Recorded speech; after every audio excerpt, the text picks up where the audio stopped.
자, 북한이 노골적으로 10월 도발 가능성을 지금 예고하고 있습니다. 과연 어느 수준인지, 도발이 현실화될지 이런 것들을 지금부터 자세히 짚어보겠습니다. 이번 소식은 강명도 교수님과 함께 풀어봅니다. 안녕하세요, 교수님. 네, 안녕하십니까. 오랜만에 뵙습니다. 네. 예. 자, 지금 북한이 10월에 도발을 할 거다 이런 얘기들이 왜 나오는 건지 좀 일단 설명을 좀 부탁드려야겠습니다. 그러니까 이번 10월은 북한이 그렇게 성대하게 준비하고 있는 당창건 70돌입니다. 아주 예. 상당히 큰 행사이고요. 북한은 꽃꽂이인 해를 아주 중요하게 여기지 않습니까? 모든 기념일은 뭐 50돌, 60돌, 70돌 이런 기념일을 맞아서 성대하게 하는데 이번은 다른 대회와 달리 김정은이 정권 잡은 이후 가장 큰 행사라고 볼 수가 있습니다. 네. 물론 100주년 기념대회도 김일성 100주년 생일도 큰 대회지만 당창건 70주년이라는 가장 큰 대회를 김정은이가 처음 맞이하기 때문에 뭔가 성과를 보여야 되는데 예. 지금까지 아무런 성과를 보이지 못하고 있어요. 따라서 우리 뭐 국제사회에 좀 놀랄 수 있는 그 커다란 뭐 이런 걸 하나 준비해야 되는데 그게 바로 대륙간 탄도미사일, 다시 말하면 2012년도 12월 달에 발사했던 우나 3호와 같은 예. 그런 이제 인공위성으로 가장한 대륙간 탄도미사일 발사가 아니냐. 약 한 사정거리 한 10,000km에서 15,000km까지 나갈 수 있는 이런 대륙간 탄도미사일 발사 실험에 다시 한번 성공한다면 미국도 놀랄 수가 있고 우리 한국도 긴장할 수가 있기 때문에 이런 걸 아마 김정은이 준비하는 것 같습니다. 그렇군요. 그러니까 미국 정보 당국에서는 10월에 도발 가능성을 지금 높게 보고 있는 건데 미국의 이런 분석 뒷받침하는 북한 내부의 목소리를 직접 들어보시겠습니다. 주체조선이 평화적인 위성을 필요한 시기에 그리고 정해진 장소에서 계속 발사하게 될 것이라는 것을 명백히 밝혔습니다. I'm sure that we will have a great grand celebration in Pyongyang and other cities. In fact, we are free to do whatever we want. 예. 자, 그럼 결과적으로 이 대륙간 탄도 미사일을 쏠 가능성이 있다. 위성으로 네. 가장한. 그러면 어디서 쏠 건지 이 철산군 어딘가 보네요. 예, 최근에는 이제 그 중장거리 로켓 미사일은 무수단에 화대군이라고 하는 한경도 무수단 내에서 많이 쐈다면 예. 최근에 우나 3호와 같은 인공위성으로 가장한 대륙간 탄도미 다시 말하면 10,000km에서 15,000km 사정권을 둘 수 있는 이 대륙간 탄도미사일은 철산군 평안북도 철산군 동창리에서 발사하곤 했습니다. 그래요? 그래서 2번 실패하고 3번째 만에 북한이 성공을 했는데 이번에 성공한다면 아마 2번째로 성공할 수 있는 건데 지금 나오는 뉴스를 종합해 보면 우나 3호보다 조금 더 큰 것이 아니냐. 조금 더 크다면 사정거리가 좀 더 늘어난다. 예. 사정거리가 늘어난다는 것은 그만큼 연료를 더 많이 장착할 수 있고 새로운 연료를 개발해서 장착할 수도 있는데 이런 것들을 주시해 볼 수가 있다는 거죠. 그래요?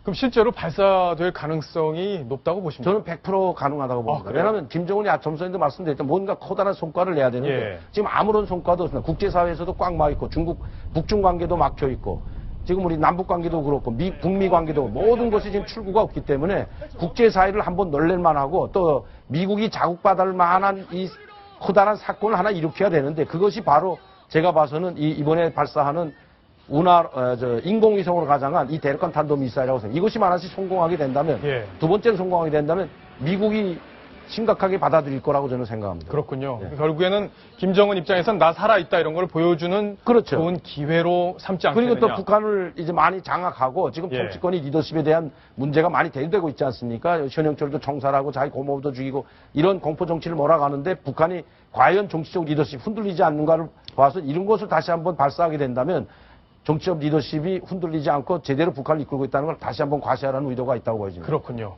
자, 여기 화면에 보면은 김정은이 이 노동당 나이가 좀 있는 간부들에게 이런 전달 사항을 했다는 건데 결국에는 입냄새 얘기네요. 입냄새가 김정은의 건강과 기분에 나쁜 영향을 주기 때문에 반드시 양치를 해야 한다. 직접 말씀을 드릴 때에는 손으로 입을 가려라. 이게 이런 얘기가 가능할까요? 이거는 그때 김정은뿐만 아니고 예. 제가 주석궁에 있을 때에도 김일성이나 김정일이 만날 때에도 입냄새 다 맡아보고 몸에 향수까지 뿌리고 신체 검사까지 받고 나서야 김정은이 어느 현지도 가까이에 올 때 만나고 악수라도 할 수 있기 때문에 이건 김정은이 때만 아니고 지금 그 김일성, 김정일 때도 다 해오던 예. 것인데 최근에 이게 강화됐다면 최근에 금년도 4월 달인가요? 김정은이가 현지도 갈 때 최령야 황병서가 따라갔는데 웃는 장면이 나왔는데 입을 가리고 웃는 장면이 나왔습니다. 이것도 직접적으로 자기의 입김이 혹시 김정은이한테 가가지고 기분이 나빠할까봐 했는지도 모르죠. 이런 것은 이미 있던 사실입니다. 그러면 예. 뭐 이 정도 입을 가려라는 정도가 그렇게 충격적으로 안 다가오시는 것 같은데 예. 정말 더 놀랄 만한 그런 지시사항 근데 이런 게 김일성, 있습니까? 김정일이 때는 입을 가리라고는 하진 않았어요. 뭐 예. 양치질을 하고 몸을 깨끗이 하고 신체 검사 받고 단종이 하라고 했지 이야기할 때 입을 가리라 웃을 때 뭐 머리를 숙이고 웃어라 입을 막고 웃어라 이런 거는 하지 않았는데 최근에 아마 김정은이가 공포 정치를 하면서 바짝 긴장한 모양입니다. 이런 것까지 입을 가리고 이야기하라는 것까지 지시를 내려간다면 네, 그랬군요. 예. 자, 지금 황수현 기자가 간 자리에 정치부의 천상철 차장이 나왔는데 천 차장. 예. 지금 신은미 씨 관련 이야기 잠깐 하나 해봐야 될 텐데 신은미 씨가 이제 상을 받기로 해서 논란이 됐었는데 결국엔 어제 시상식이 열렸다면서요? 네. 보통 시상식은 공개적으로 많이 축하해주는 행사지 않습니까? 예. 근데 비공개로 행사가 열렸습니다. 어제 오전에 시상식이 열렸는데 신은미 씨는 지금 불참을 한 상태고요. 지난해 12월 12일 날 익산에서 열린 통일 콘서트에서 왜 그 인화물질이 투척됐지 않습니까? 그랬죠. 네, 그것을 온몸으로 막아줬던 곽대산 씨가 대리 수상을 했습니다. 이 심사위원장이 경과보고서에서 뭐라고 했냐면 신은미 씨가 몇 차례 이 북한 여행을 통해서 이 북한 사람들이 비록 가난하지만 남한 사람들과 별반 다르지 않고 북한에 있는 얘기를 있는 그대로 솔직하게 전달해 준 점을 높이 평가해서 상을 주게 됐다. 이렇게 얘기를 했습니다. 그리고 물론 신 씨가 강제 출국을 당한 부분이 있지만 그것이 이 수상과는 꼭 연관되지 않는다. 그 강제 출국을 당했다고 해서 상을 줄 걸 못 줄 이유는 없다. 이렇게 밝혔습니다. 그렇군요. 수상 소감은 나왔습니까? 수상 소감은요. 멀리 있으니까 또 다시 이렇게 멀리서 보내왔는데 예. 비록 모국에서 이 강제 출국을 당했지만 해외 동포로서 할 수 있는 일을 미국에서 해나갈 거다. 앞으로도 수양 가족을 만나기 위해 기회가 닿는 대로 북한에 들어갈 것이다. 계속해서 남과 북 그리고 해외 동포 여러분들께 사랑의 이야기를 전하겠습니다. 라고 수상 소감을 멀리서 밝혀왔습니다. 그렇군요. 강 교수님. 예. 근데 이제 제가 이제 신은미 씨 관련 소식들을 여러 번 접하면서 신은미 씨가 보고 들은 것들이 이제 북한에서 원하는 것만 보여줬기 때문에 저런 생각을 하고 있다 이런 말씀들을 참 많이 해주셨단 말이에요. 네. 그런데 그 외 외신에서 보도되는 내용들도 보면 신은미 씨가 본 것과 비슷하게 보이는 그런 장면들이 많이 나오는 것 같긴 합니다. 그러니까 어떻게 봐야 되는 거예요? 그러니까 지금 뭐 해외 뉴스만 CNN도 가보고 CNN이 가서 최근에 한번 그 동영상을 보여주지 않았습니까? 예. 자기네가 몰래 찍어온 거 있고 직접 북한이 선전하는 거 찍어준 거 있는데 거기서 보듯이 선전하는데 보여주고 본 것을 찍어온 것은 북한이 신은미가 말한 것 똑같고 기차 타고 가고 자동차 타고 가면서 그 지방을 찍은 데에는 신은미가 이야기하는 것 전혀 대조적인 장면을 찍은 것도 공개를 했습니다. 예. 이것이 진실을 말하는 것이지 제가 말씀드리고 싶은 것은 여기서 단 한 가지입니다.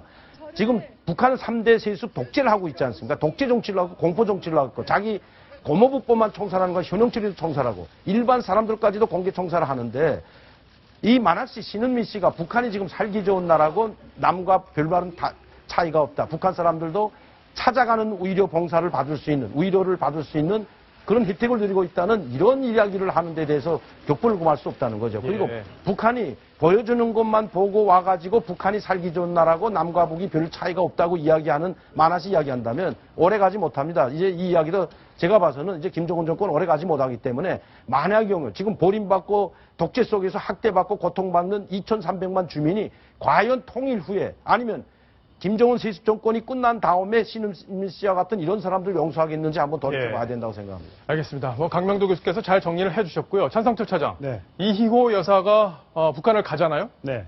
8월에 가죠? 8월 5일 날 갑니다. 예. 근데 이스타 항공을 탄다는 얘기가 나왔어요. 네, 저가 항공, 저비용 항공사라고 표현하는 이스타 항공을 이용하기로 했는데, 뭐 대한항공도 있고 아시아나항공도 있는데 왜 굳이 저가 항공을 이용하느냐? 일단 수행원들 명단은 물론 아직 안 나왔습니다만 20여 명 정도로 조촐하게 꾸밀 예정이고 대한항공이나 아시아나항공은 아무래도 전세기를 빌리는데 비용을 좀 많이 달라고 해서 정부의 지원을 받아가는 게 아니거든요. 김대중 평화센터에서 이호 여사가 자체적으로 자원을 조달을 해서 가는 거기 때문에 큰 비행기 또 비싼 전세기가 필요 없다. 이렇게 의사를 밝혀서 저가 항공사인 이스타 항공의 전세기를 빌리기로 했는데 한 좌석은 한 180여 개 정도 되는 비즈니스석도 없는 일반 저가 항공기. 그러니까 원래 운항하는 가장 그렇군요. 저가 항공기에서 많이 운행하는 그 모델을 전세기로 빌려오겠다고 합니다. 예. 알겠습니다. 자, 북한 관련 이야기들은 여기까지 정리를 하겠습니다. 강 교수님 오늘 감사합니다. 네, 감사합니다. 자, 다음 주제로 가겠습니다. 다음 주제 바로 이겁니다.